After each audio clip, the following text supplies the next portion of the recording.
Welcome to today's Daily Walk in Wisdom. We've been learning all about love. We've been learning it through the Song of Songs, the love between the Shulamite and the king. You are the Shulamite. The Shulamite is the church. The king is Jesus. And we've had 59 days so far. This is our 60th excursion into the Song of Songs. We're wrapping it up. We're at chapter 8, verses 11 to 14. The Shulamite is talking, and she says, Solomon had a vineyard at Baal-Hamon, and he let the vineyard out to keepers. Each was to bring 1,000 pieces of silver for its fruit. My vineyard, which is mine, is before me. You, O Solomon, must have 1,000, and 200 will be for those that keep its fruit. You who dwell in the gardens, the companions hearken to your voice. Cause me to hear it. Make haste, my beloved, and be like a gazelle, or like a young stag upon the mountains of spices. So whilst the location of Baal-Hamon is unknown, the name has two meanings. It means Lord of a multitude and possessor of abundance. Just a moment, we've got a technical difficulty here. There we go.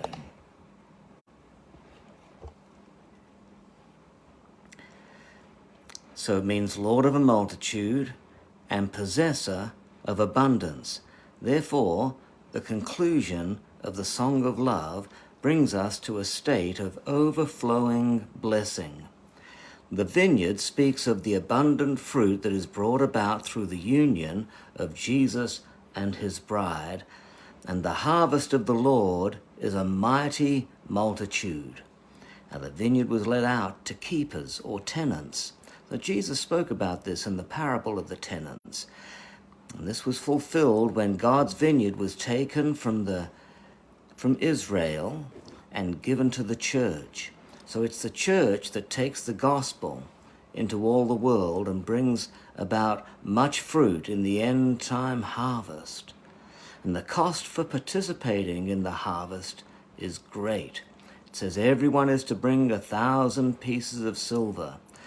Silver always highlights redemption, and 1,000 speaks of fullness or completeness. When it says God owns the cattle on 1,000 hills, it means God owns all the cattle that roam the earth. It also relates to victory over evil.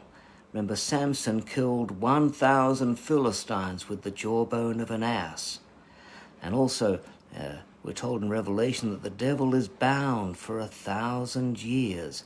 And so along with the great end-time harvest, then the Song of Songs is bringing us to the completed work of the cross of Christ, where the enemy is thoroughly defeated. So the Shulamite recognizes that she also must bring 1,000 to Jesus. And also 200, she says, must go to those who are her apprentices, the little sisters. So 200 is used 6 times in Scripture. It's the number of insufficiency. So the Shulamite is trying to help the little sisters in their insufficiency. The Shulamite tells us that the king dwells in the gardens and the companions hearken to his voice. So this is reminding us of the Garden of Eden, where God walked in the cool of the night and Adam and Eve heard his voice. The end of the song, therefore, brings a return to Eden, or a return to paradise. When last we were in Eden, we hid from God because sin in our lives had made us afraid. But now, redemption has perfected its work in us, and we long to hear his voice and receive our reward. There are many rewards that we receive in our life, in our walk with God, and in our ministry.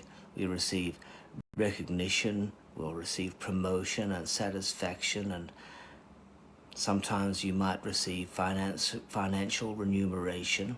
However, only the Lord can fully satisfy the rewards for our work in his vineyard, and he will do so at the end, at the judgment seat of Christ. And the bride's request is for the king to make haste. In response to the Spirit and the bride's call at the end of Revelation, Jesus replies, "Surely I come quickly." So we ask for Jesus to come. He replies, "Surely I come quickly." And being like a gazelle or a young stag on the mountain of spices relates to the thrilling sense of eternal youth that arises through the marriage of the king and his bride, a marriage that they enjoy together upon the spices of pleasure throughout eternity. I've heard people say that living in heaven for all eternity sounds dull and boring, but this tells us that our eternity is full of mountains of spices. Now, mountains are enthralling things, and we use the phrase, spice up your life. This means that eternity will be life lived at its ultimate level. Life lived at its ultimate level. And this is the fulfillment of love. The fulfillment of love is life lived at its optimum fulfillment, a life of thrilling adventure lived with Jesus for all eternity. And that is the conclusion of the Song of Songs. So next time we meet, we'll be looking at our final book of wisdom, which is Proverbs. Proverbs is all about practical wisdom. Practical wisdom. So the reason why I've left that till last and didn't finish with the Song of Songs is because we need to be able to work out into our lives practically everything that all of the other wisdoms have been calling us into. So I look forward to bringing us into the book of Proverbs next time we meet. And my, we've got so much there. We could spend a year in Proverbs and still not exhaust all that it has to say to us. But we'll give it our best shot. So we'll see you soon. And God bless you. Remember, love is the highest level of wisdom. Live in love. Whoever lives in love lives without fear. Whoever lives in love lives life fully, completely, and perfectly. We'll see you soon.